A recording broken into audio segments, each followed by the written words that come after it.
How I met the love of my life. Honestly, first impressions can be misleading. Sometime last year, a man stopped me on my way out of a mall and asked me out. He was handsome, tall, and chubby, just the way I liked. But with all my good manners, I turned him down politely and continued on my way. He did not give up. He kept following me, wanting to know why I refused. So I told him I had a boyfriend who loved and cared for me, and I would not want to break his heart. "So can I have your number, please? We could build a friendship. You seem nice and approachable," he said. I laughed. Friendship? Really? In this time and age? Some people just look for ways to come in through the back door and take what someone else has invested in. Well, after much persistence, I gave him my number. After a while, he began calling too often, always asking me out on a date. I blocked his number. Then he switched to text messages. I blocked that too. Before I knew it, he was sending me messages on WhatsApp and Facebook. When I discovered him there, I blocked him again. Then one evening, as I was trying to sleep, I heard a knock on my door. There he was, standing there with a big smile. "How did you find me?" I asked, surprised. "I love you," he replied. "Love who?" It was like he was not thinking straight. I quickly shut the door in his face and went back to bed. But no matter how much I tried, I could not get his smiling face out of my mind. Fast forward a few months later, I found myself in deep trouble. Serious trouble. I felt like I was drowning. So I began reaching out to friends and acquaintances for help. But guess what?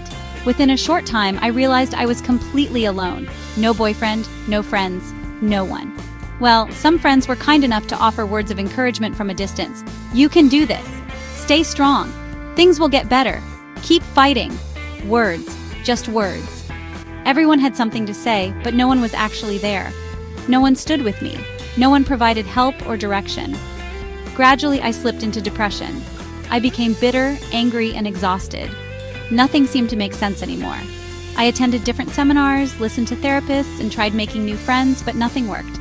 I finally gave up and withdrew from everyone. I would switch off my phone for days just to be alone. Then one day, after a long time indoors, I decided to go jogging to clear my head. As I ran, I heard someone calling my name. "Stop! Stop!" I turned around and there he was again, the same man. He had been jogging behind me. I was irritated. How did he even know my name? When I ignored him, he increased his speed and caught up with me. He was still as handsome as ever. I rolled my eyes, about to continue running, when suddenly he pulled me into a hug. At first I wanted to push him away, but I was too tired to resist. And strangely, the hug felt different. It was comforting, healing. Then, without warning, the tears came. I cried uncontrollably. As I sobbed, embarrassment crept in. Here I was, desperately holding onto the broad chest of a man I had blocked on every possible platform. As if reading my thoughts, he whispered, "I see you. Cry all you want. I am here." I felt safe. For the first time in a long while, I felt seen. As we walked back to my apartment, I found myself telling him everything I had been going through. I expected him to ask about my boyfriend or my friends, but he never did. When I asked him why, he simply said, "I am not here to judge you." When we got to my door, I said goodbye, but he hesitated. "Please, can I stay for a little while?" he asked. "I just want to spend time with you." I refused. My house was a mess, and I was too ashamed for him to see it. Again, as if reading my mind, he said, "I can help you clean up. We can do it together." Without realizing it, I let him in. He made breakfast. And let me tell you, he can cook. Together, we cleaned my entire house. As we worked, I noticed how intelligent he was. He began solving problems I had been struggling with. He even fixed my broken wall clock. He was so handy, just the way I liked. After everything, I heard the door open and I panicked. "Where are you going?" I asked. "I cannot leave you," he said. "Even when you cannot see or feel me, I am always here." Just as I was about to smile, he added, "By the way, when we were coming upstairs, I noticed someone downstairs struggling to clean his apartment. Let me go and see if he needs help. I will be back. And if you miss me too much, just close your eyes and call my name, for I am with you."